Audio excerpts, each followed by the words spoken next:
Então vamos abrir a Bíblia? Mateus capítulo 4, versos 18 a 22. Esse texto vai ser projetado aqui. Se você ainda não está familiarizado com a Bíblia, os 4 primeiros livros da segunda parte, que é o Novo Testamento, contam aí sobre a caminhada de Jesus: Mateus, Marcos, Lucas e João.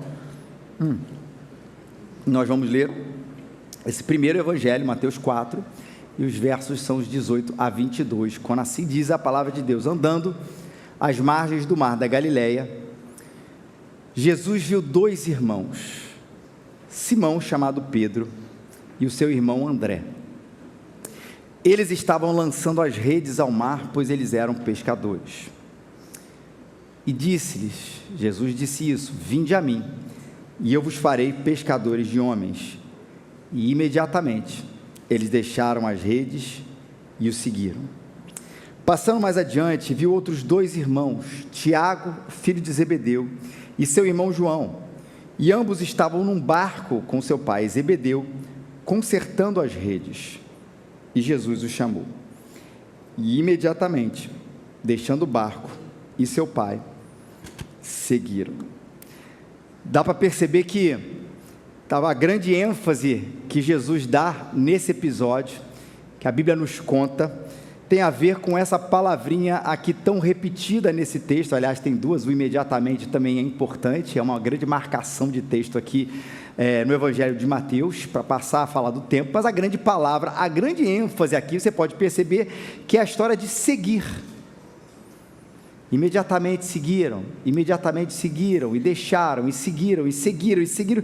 Por que esse conceito aqui está tão importante? Nesse momento, Jesus está chamando esses seus discípulos para mais perto, para fazer parte aí do seu ministério. Claro que é 100% dele, mas que ele tem um privilégio, a gente tem o privilégio e o prazer de ser usado para ele. E essa história de seguir a Jesus parece muito básica, porque tudo começa aí.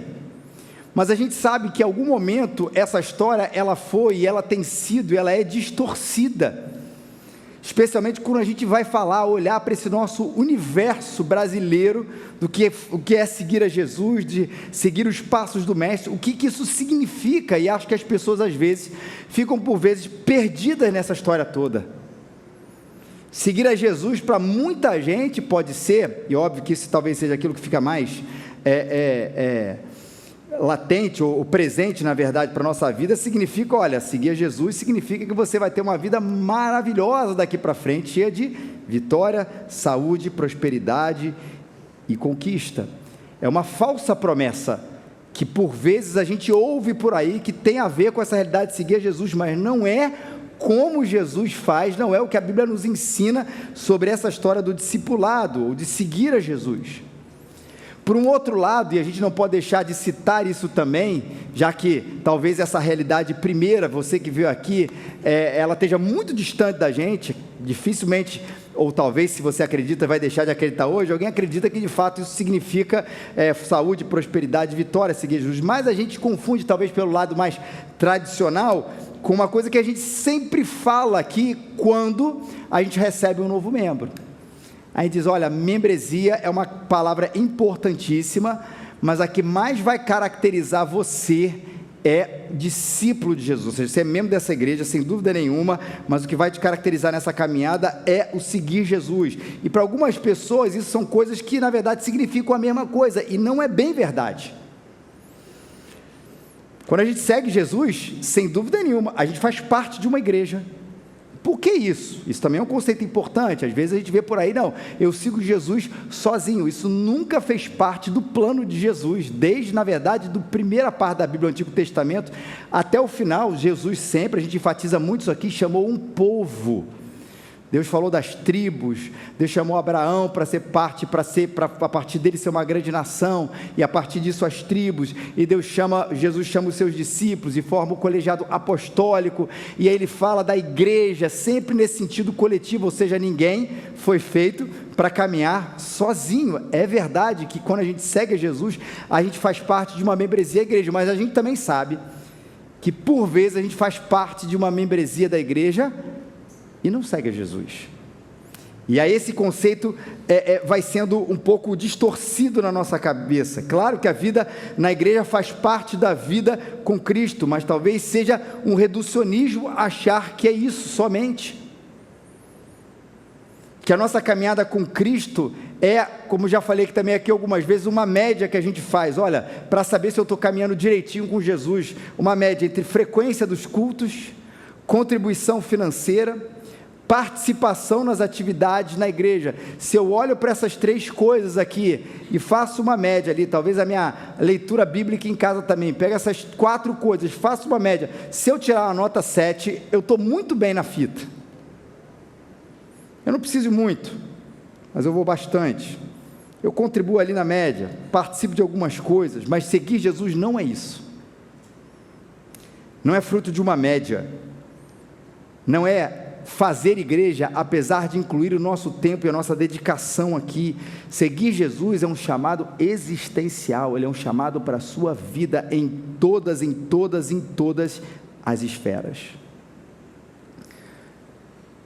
Nesse texto, Jesus deixa isso bem claro nesse chamado inicial.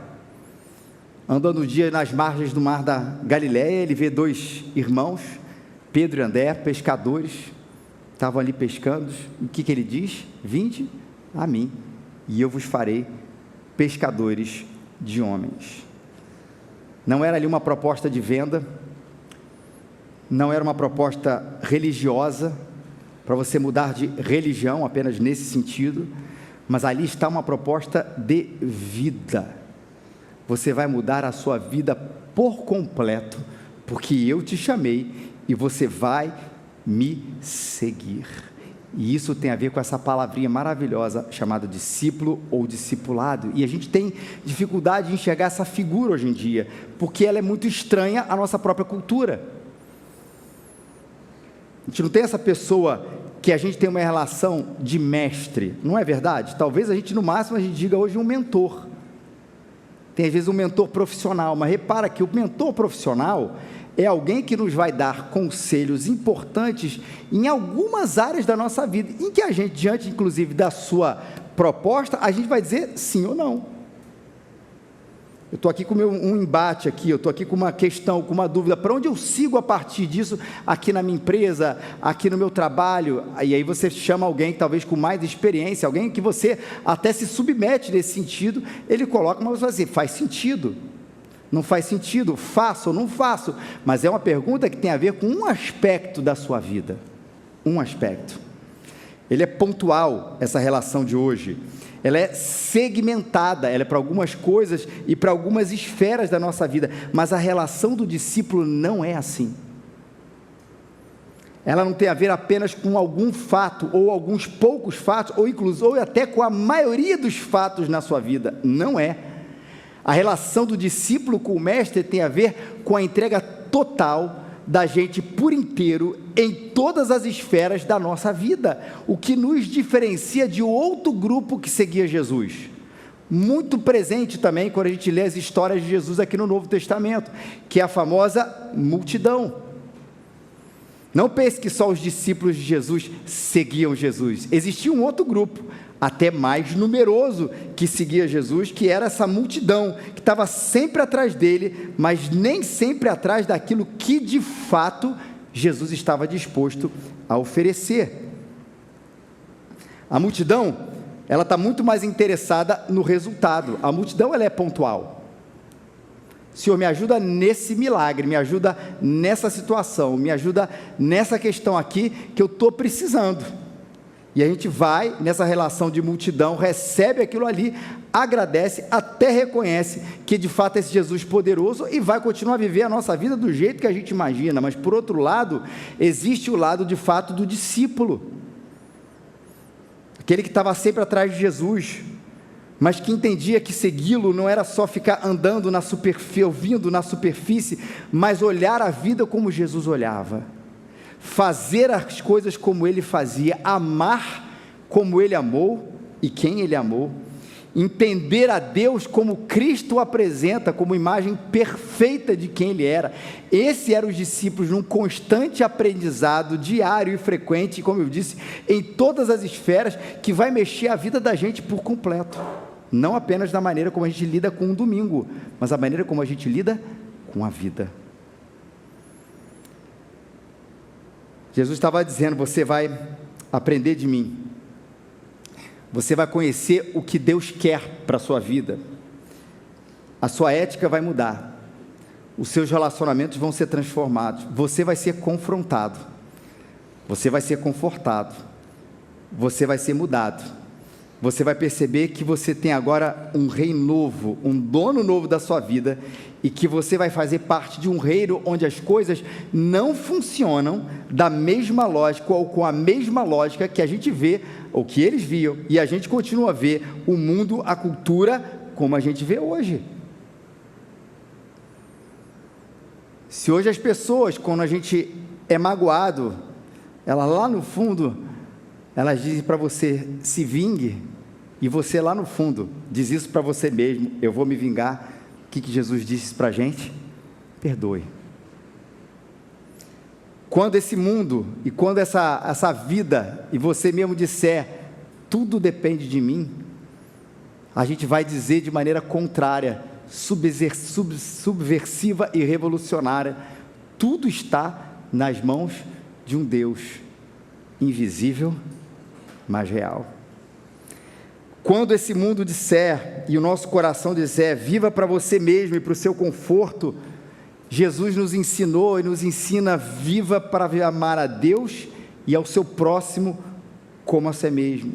Quando disserem Deus faz parte da minha crença como uma grande religião, a gente vai dizer, e Jesus disse para a gente: Deus não é apenas um quesito na sua vida, mas Ele é a sua vida. Quando disserem conquiste esse mundo, Jesus diz: acumule os tesouros que há nos céus. Isso é muito transformador, gente. Vinde a mim não é compareça à igreja, vinde a mim não é seja aquilo, vinde a mim é seja aquilo que você ouviu de mim, seja como eu sou. Essa é a raiz do discipulado, essa é a raiz do seguidor de Cristo, essa é a raiz da nossa vida com Ele. Como é que isso começa? Tem uma coisa muito particular nesse chamado. O comentarista chamado Bloomberg diz: enquanto as outras relações, discípulo-mestre, o discípulo é quem ia até o mestre dizer que ele queria ser seu aprendiz, com Jesus é diferente, é Ele quem chama os seus discípulos. Olha que interessante, quando a gente vê essa figura do mestre, até às vezes nos filmes, essa figura meio oriental, a gente vai subir ali uma escada, vai chegar num mosteiro, num templo, e aí vai ganhar, não é isso? O direito de ser treinado, ensinado por aquele mestre tão ocupado ou tão importante. Mas você imagina isso ao contrário: o Deus poderoso, o Criador dos céus e da terra, Ele vem até nós em seu Filho Jesus, e Ele vem até nós, e Ele vai até a praia, Ele vai até o trabalho de Pedro, de André e de tantos outros, e Ele é quem diz: vem você até a mim. Olha como é que é transformador. O Filho de Deus é quem escolhe a gente, e o que Ele promete? Vinde a mim. Por quê? Ou para quê? Que eu vos farei pescadores de homens. Qualquer coisa que te ofereça hoje, qualquer coisa, se você não fizer essa pergunta diretamente, você vai fazer indiretamente: o que é que eu vou ganhar com isso? Não é? Se alguém te faz uma proposta para você mudar de emprego, se alguém vai te fazer uma proposta para comprar o seu apartamento, se alguém vai fazer uma proposta para vender qualquer coisa você na rua, para você mudar de algum tipo de plano, no fundo você só vai fazer isso se você for ganhar alguma coisa. Pode ser até uma coisa que não é material, mas algum ganho você vai receber com isso, senão a gente fica do jeito que a gente está. Mas reparou como Jesus chamou os seus discípulos? Qual bem aqui material que Ele prometeu? O que é que Ele prometeu de fato como ganho em troca de seguir a Jesus? Essa semana, ou a semana passada, a minha academia é ótima, né? A academia onde eu tento malhar, melhor dizer assim, e pago direitinho a mensalidade, ficou até no jornal porque houve um problema lá no ar-condicionado, e aí, pro azar dela, abriu uma outra do lado, pertinho, novinha. Fui lá conhecer, obviamente eu falei, só vou me matricular se eu conseguir ficar aqui de casaco. O que eu ganho? Já malho lá há tanto tempo. O ar-condicionado, uma mensalidade maior e plano melhor, porque senão não tem o menor sentido de eu sair de um lugar onde eu conheço todas essas coisas. Nas coisas simples da vida, como essa, e nas coisas mais complexas, nós sempre queremos algo que em troca e que nos faça ganhar, lucrar alguma coisa. Com Jesus é absolutamente diferente. Me siga e eu vou transformar vocês em pescadores de homens. A gente sabe, Jesus foi numa praia, eles eram pescadores, aquela analogia fazia todo o sentido para eles, pela profissão deles, mas o que estava por detrás, o que era aquilo tudo? Olha, vou mudar a vida de vocês e vou chamar vocês a serem meus discípulos para mudar a vida de outras pessoas. Vocês vão pegar pessoas ao invés dos peixes, para que essas pessoas tenham a sua vida transformadas, ou seja, era um discipulado existencial, não era para receber. Seguiram Jesus para ser de Deus e não para trocar nada com Ele. Jesus chamou eles, como chama a gente, para um propósito de vida diferente, para uma missão e para um engajamento muito diferente do que a gente vê hoje. É para a bênção, não é isso? Vem Jesus para você receber uma bênção. É para a instituição, vem aqui, segue a gente, que vai ser bom para você, você vai fazer parte dessa comunidade, e você vai ganhar esse ou aquele motivo, e Jesus faz uma coisa completamente diferente, que a gente entende, que só é possível a gente ser convencido desse assunto, por uma coisa maravilhosa na Bíblia, chamada graça.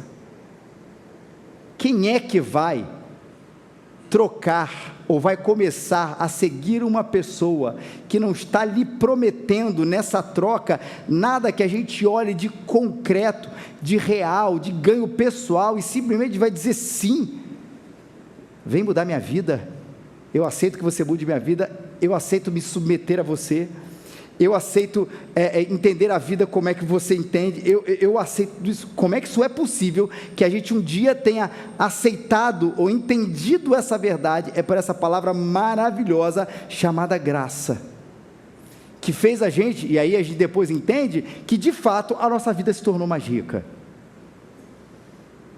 que nessa relação, nós não entendíamos, porque nessa matemática da graça não fazia o menor sentido a gente seguir Jesus, mas na matemática do reino de Deus, a nossa vida ficou muito mais rica, que a gente seguiu Ele integralmente, e a gente percebeu que as coisas só fazem sentido de fato ao lado dEle, e aí a vida ficou completamente diferente. E quando Jesus faz, a graça é tão poderosa, que aí vem essa outra palavra tão presente aqui nesse texto, e no Evangelho de Mateus, seguir. Mas a outra palavra aqui é imediatamente. Imediatamente, eles deixaram as redes e o seguiram. Tenta recriar essa cena na sua cabeça. O que era mais importante na vida daqueles pescadores era pescar os seus peixes. E com uma palavra, a palavra de Jesus, eles deixam aquilo que é mais importante, as suas redes, caírem das suas mãos, para seguir aquele que tem esse chamado absolutamente transformador e irresistível.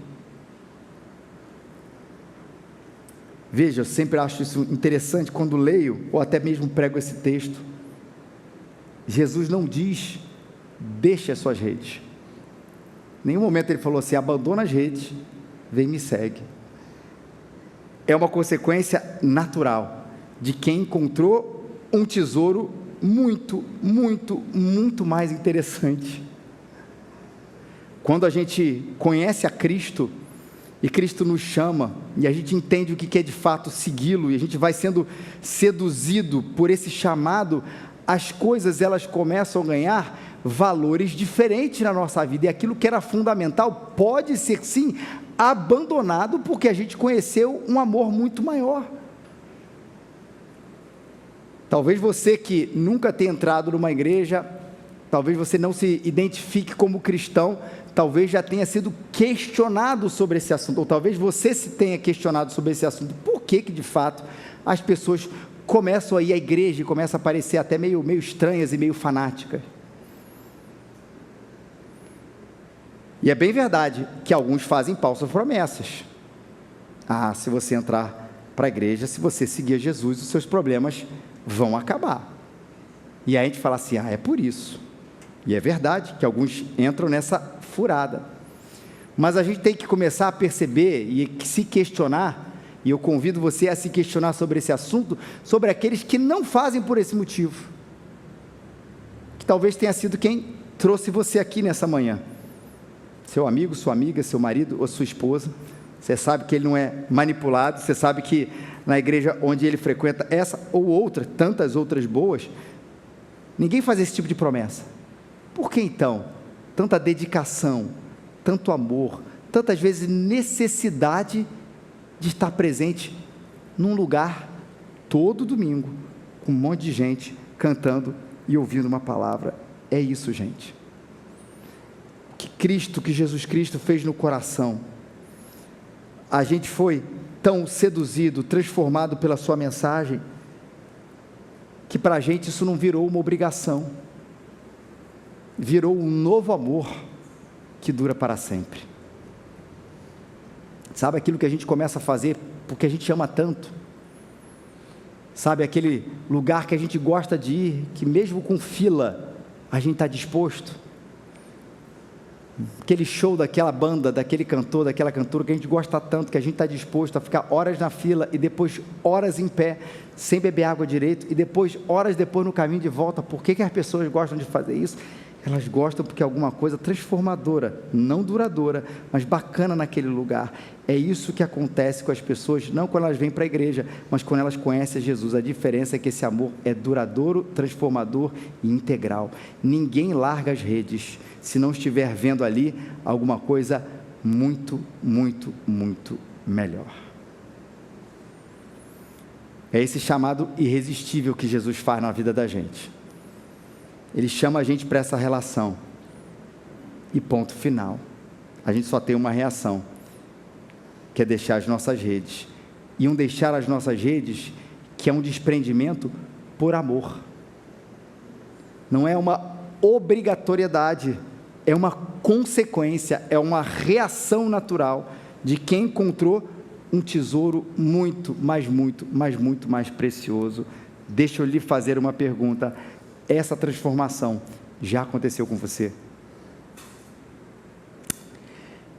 Esse desprendimento desses discípulos que deixam as suas redes e vão seguir a Jesus, ele esfriou em você?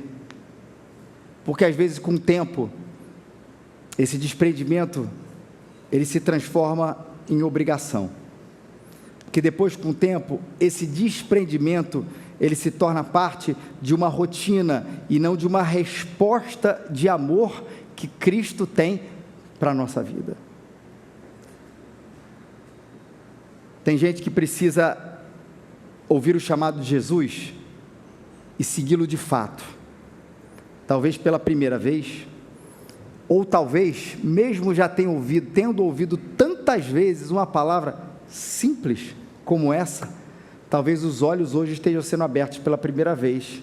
Eu entendi o que é deixar a minha vida nas mãos do Mestre, desse Jesus, que transforma o meu coração.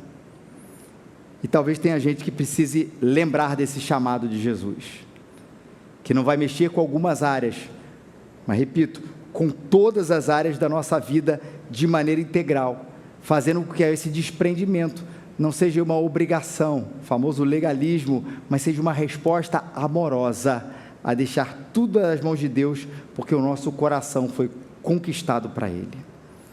E Deus não quer ninguém nessa confusão do que é segui-lo.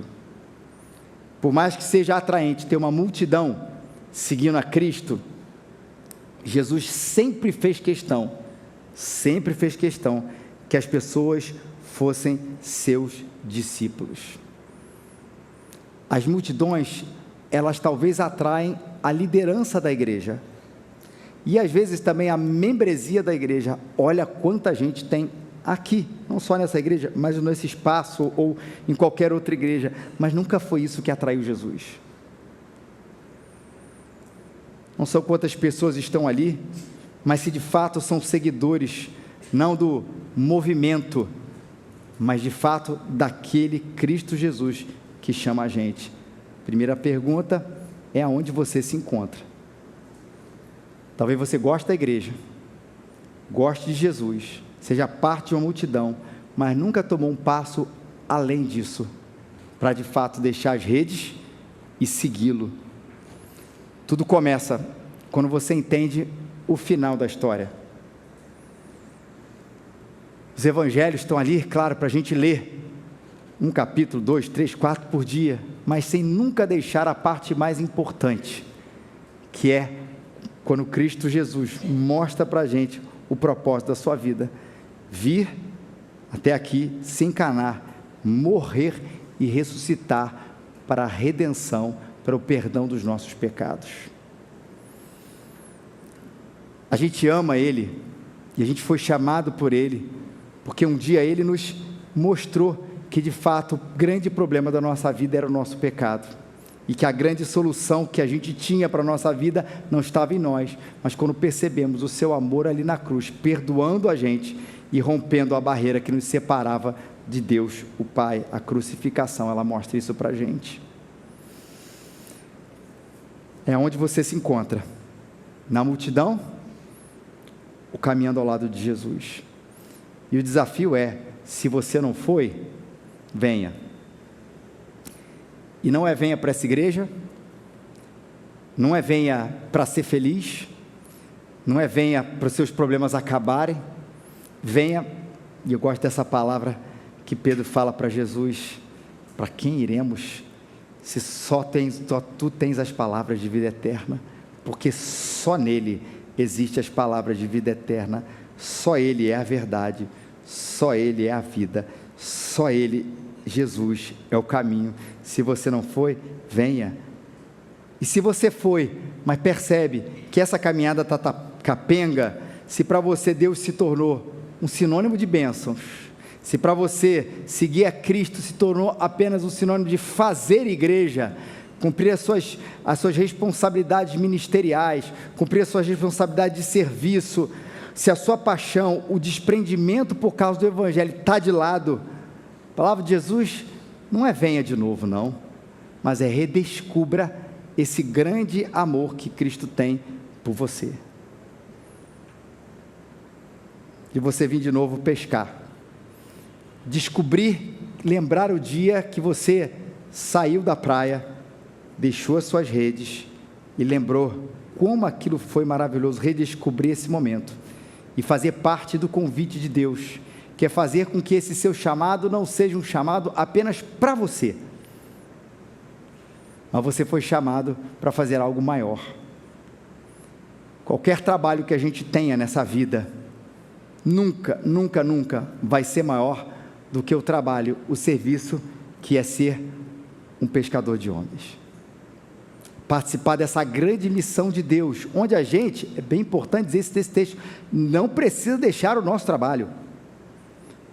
Você que já é da igreja já viu isso, né?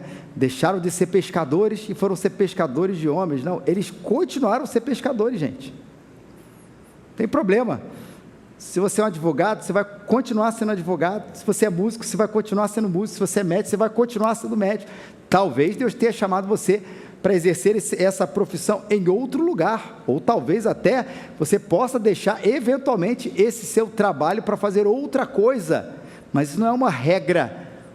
O que de fato Deus quer é que a gente, aonde nós estivermos, a gente de fato mostre para todo mundo que quer seguir a Jesus, e com as nossas redes desprendidas no nosso trabalho, exerça a nossa profissão, a nossa vida de maneira diferente, com o nosso testemunho e com a nossa ação, desprendido porque encontrou algo infinitamente maior.